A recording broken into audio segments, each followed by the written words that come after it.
Salut tout le monde, c'est Aude de Haute Couture et aujourd'hui on se retrouve pour un nouveau vidéo. On va faire quelque chose, moi ça fait vraiment longtemps que je veux le faire. Ça fait longtemps parce que j'attends que ma fille soit plus grande. Puis là je pense qu'on est rendu au point de notre vie où est-ce qu'on peut avoir des belles chaises de cuisine. Ce qui fait en sorte que j'ai décidé qu'on allait recouvrir les chaises de ma cuisine aujourd'hui. Naturellement, on n'a probablement pas les mêmes chaises, mais du moins, vous allez pouvoir avoir la technique de comment sortir le patron de la housse et également comment mesurer le tissu qu'on va avoir besoin, le métrage, pour pouvoir faire ce projet-là. Fait que je vais vous amener magasiner avec moi au Tissu Roger. Après ça, on va s'installer, dévisser nos chaises et faire les housses de mes chaises de cuisine. Et on va pouvoir partir ça maintenant.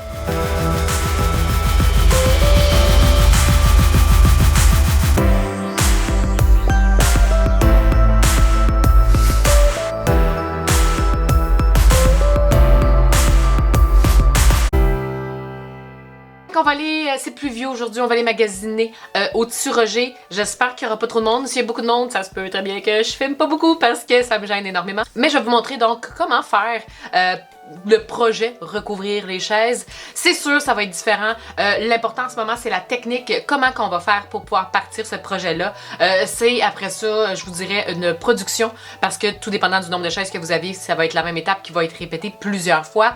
Mais il y a certaines choses qui sont à prendre en considération. Donc, on va passer au travers de ça pendant la vidéo d'aujourd'hui. Pour ce qui est du tissu, naturellement, Tissu Roger, c'est pour moi la référence en termes de tissu pour recouvrement ou de décoration intérieure. Club Tissu aussi ont quand même une sélection quand même assez intéressante.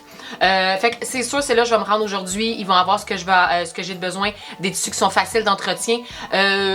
Et qu'est-ce qui est le fun aujourd'hui, c'est que je travaille avec des chaises de Ikea. Et les chaises Ikea, les housses sont super faciles à enlever. Oui, il faut dévisser le siège du banc, de la chaise en tant que telle. Mais la housse s'enlève super facilement et se met dans la laveuse. Donc, à partir de là, c'est quand même simple de faire l'entretien de ces chaises-là, de ces tissus-là. On va partir tout de suite magasiner et après ça, on va pouvoir s'installer pour faire le projet.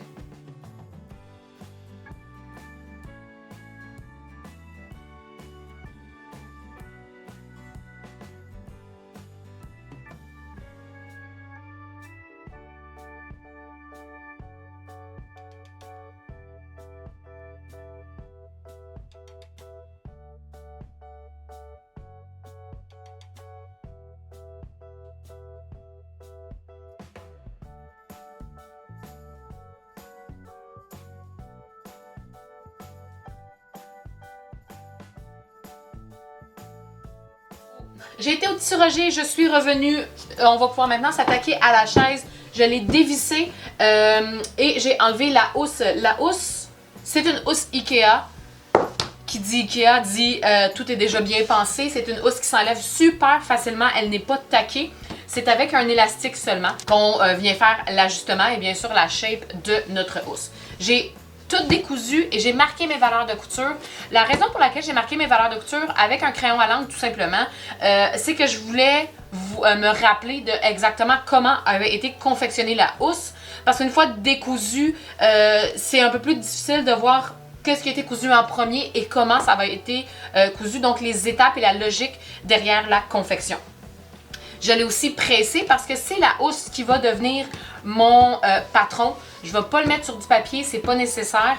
J'ai tout ce que j'ai de besoin juste ici devant moi. C'est ce que je vais donc utiliser pour venir faire mon patron, pour couper pardon, mon tissu qui est en train de se faire décatir, qui est en train de se faire laver. Pour trouver le métrage que j'allais avoir de besoin, j'ai tout simplement calculé la hauteur et la largeur de mon tissu, de ma pièce de patron. 60 cm de long et 60 cm de large. Et le plus important, c'est de savoir si on va avoir assez de la largeur de notre tissu pour venir couper les pièces qu'on a besoin. Moi, j'ai besoin de 4 pièces identiques étant donné que j'ai 4 chaises.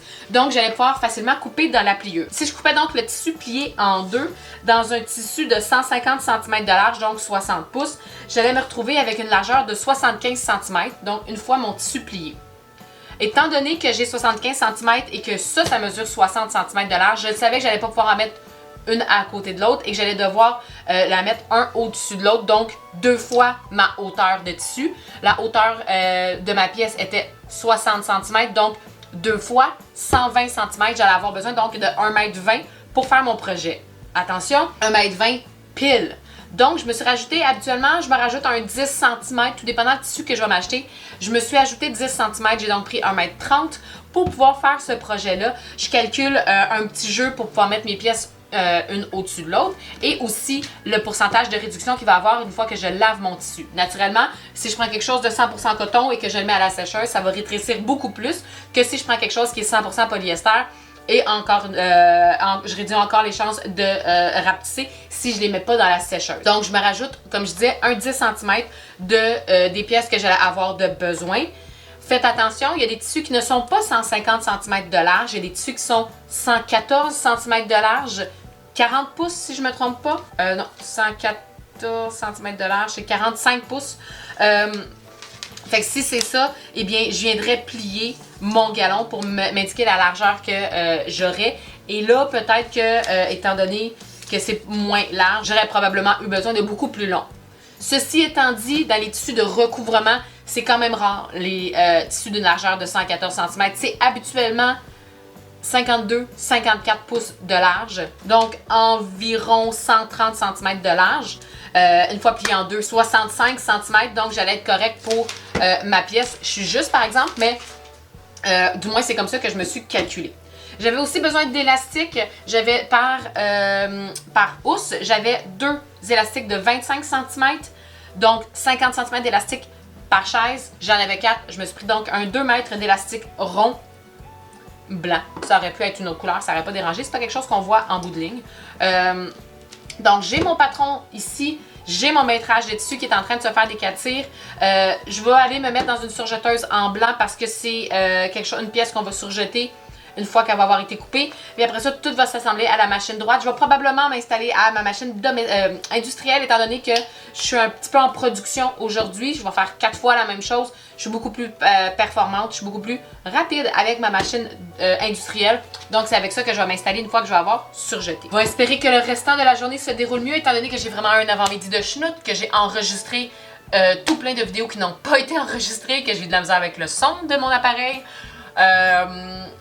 On va espérer que ça aille mieux. On se croise les doigts. Ça va bien aller. Ça va bien aller.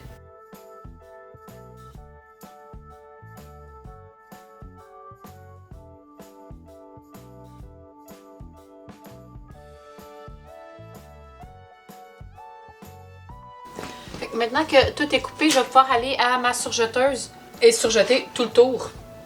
Je vais me mettre avec ma surjeteuse 3 fils, vu que c'est seulement pour faire une finition, puis pour pas que ça s'effloche. Je vais venir faire le tour de mes 4 pièces. Je suis allée dévisser une autre de mes chaises pour voir la confection, parce qu'une fois que j'ai tout décousu naturellement, je vois plus comment c'est cousu. Je me souviens quand même grosso modo, mais quand même, je vais pouvoir marquer là où est-ce que j'ai mon élastique de cousu. De chaque côté, j'ai des coutures ici et des coutures ici. Fait que ça, je vais pouvoir marquer ça sur mes pièces.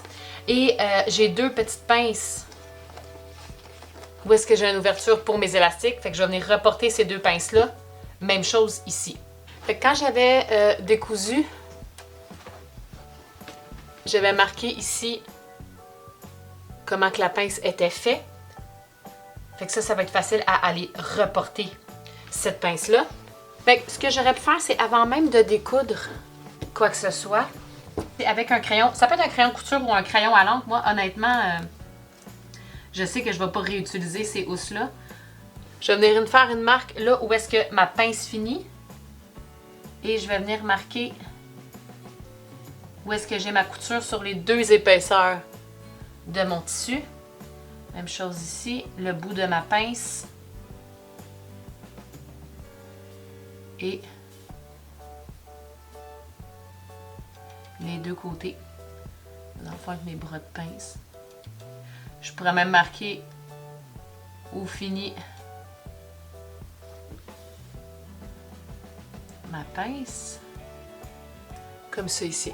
Fait que j'ai juste surligné, mis en évidence là où est-ce que ça a été cousu. Je vais découdre et vous allez voir quand je vais l'ouvrir, on va être capable de voir exactement comment je vais venir reporter mes pinces sur mon nouveau tissu.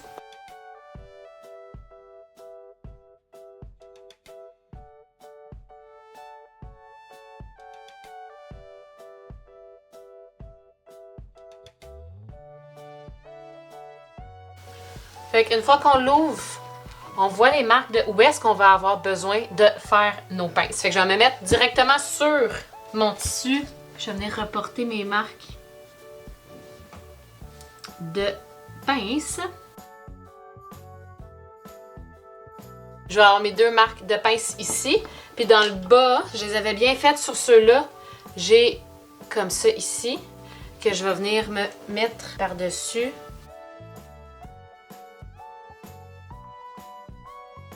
Fait que je vais pouvoir venir faire mes pinces ici et ici. Je vais aussi marquer là où est-ce que j'avais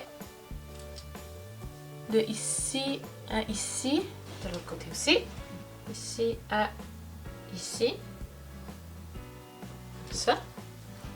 Puis ça, je vais pouvoir venir placer mon élastique ici. Puis dans le haut, je vais venir faire la même chose parce que mes 2 élastiques vont venir se placer dans le haut également. Comme ça. Fait qu'on va aller s'installer à la machine à coudre une fois que tout est marqué. Naturellement, vos chaises vont probablement être différentes, mais du moins, vous allez savoir comment marquer vos pinces, comment calculer le tissu et comment aller assembler. Moi, c'est pour ça que j'aime ça en découdre une au total et une à la moitié. Comme ça, là, je peux aller voir comment ça a été fait. Je peux aller voir ici comment c'était cousu. Même chose là. Fait que ça, je vais me l'amener aussi avec moi à ma machine à coudre pour vraiment être capable de reporter la même chose ici. Je vais aller faire ça tout de suite. Je vais garder mes élastiques pas bien loin. Ma housse aussi. La première chose que je vais faire, c'est mes petites pinces dans le haut pour venir, parce que c'est là que je vais venir insérer mes élastiques. Fait que je vais venir me plier. Je vais venir me mettre mon premier élastique. Je vais retourner de un quart parce que ici, c'est juste de cette largeur-là que je dois le faire.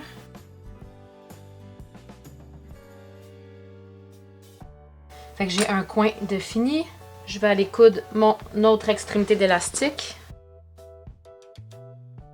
Je vais venir faire la même chose de l'autre côté. Mais avant, je pense que je vais venir faire ma pince qui est dans le bas, qui est comme une pince, on voit pas, hein? Qui est courbée un peu. Fait que je me plie en plein centre de cette pince-là, qui théoriquement est symétrique.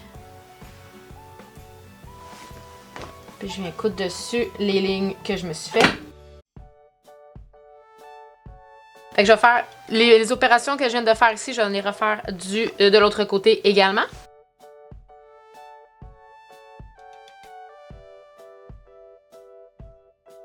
Fait que une fois que mes élastiques sont cousus, que toutes mes pinces sont faites, je vais pouvoir faire le bord. Tout partout, je dois me retourner de 1 demi-pouce. Fait que je fais ça partout. Je vais commencer par en bas. Parce que quand j'arrive où est-ce que j'ai mon élastique, il va falloir que je porte une attention particulière à ça naturellement. Fait que je commence en bas, je me retourne de 1 demi-pouce. Puis je vais coudre au centre de mon surjet. Fait que quand j'arrive où est-ce que j'ai mon élastique, oui, je me retourne de 1 demi-pouce, puis j'envoie mon élastique dans le fond. Je ne veux pas coudre par-dessus, parce que je vais vouloir que mon élastique vienne froncer ce coin-là. Fait que mon élastique est dans le fond de ce que je viens de plier. Là, je vais finir ici. Après ça, toujours en mettant mon élastique au centre. Puis je vais venir continuer à faire ça tout le tour.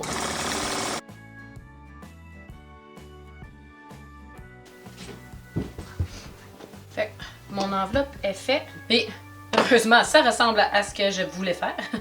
Ça ressemble à la housse initiale. Je vais venir l'enfler pour être certaine. Puis après ça, naturellement, je vais venir faire mes 4 housses de la même façon. Ok, je le remets tout sur la chaise, j'ai trop hâte de mettre.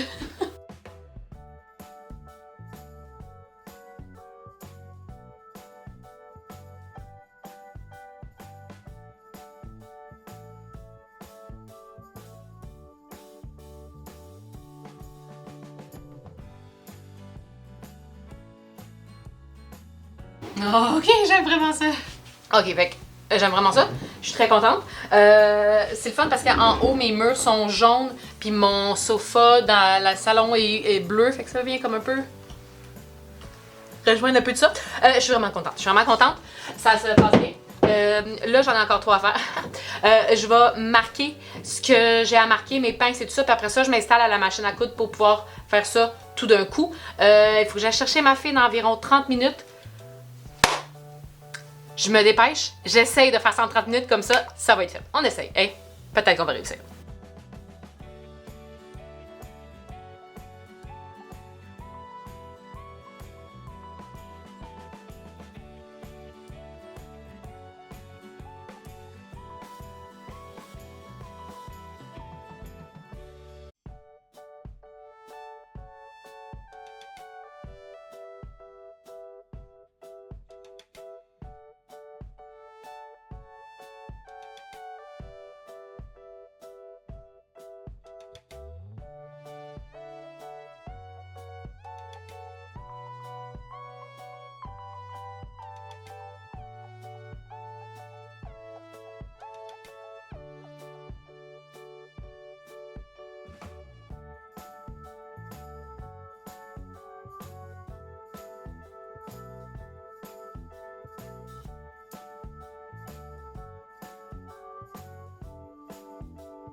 Et voilà tout le monde, c'est ce qui conclut la vidéo d'aujourd'hui. J'espère que ça vous a été utile, même si je vous donnais pas un patron en tant que tel et que pour chaque chaise, ça va probablement être différent. J'espère qu'au moins la technique et de comment calculer le métrage, ça va vous avoir aidé. Je suis vraiment contente d'avoir fait ce projet-là parce que mes chaises étaient plus que dû, c'était un petit peu dégueulasse. Mais bon, j'attendais que ma fille soit un petit peu plus grande avant d'investir dans des dessus de chaise que j'allais un peu plus aimer. Mais étant donné que la housse s'enlève quand même très facilement, je vais pouvoir les laver si jamais il y a quelque chose. Je suis très contente d'avoir fait. J'espère que pour vous, ça va vous avoir été utile. Comme d'habitude, n'hésitez pas si jamais il y a quoi que ce soit questions, suggestions ou commentaires, à les laisser juste en dessous, à cliquer j'aime si c'est du contenu que vous avez aimé et à vous abonner si c'est pas déjà fait. Non seulement ça encourage la chaîne, mais également vous pouvez activer les notifications et ainsi avoir une alerte à chaque fois que je fais une vidéo, que ce soit couture accompagnée, tutoriel ou DIY ou encore les lives que je fais à tous les vendredis ou les sprints que je fais une fois par mois. Sur ce, tout le monde, je vous dis bonne couture et on se revoit très bientôt.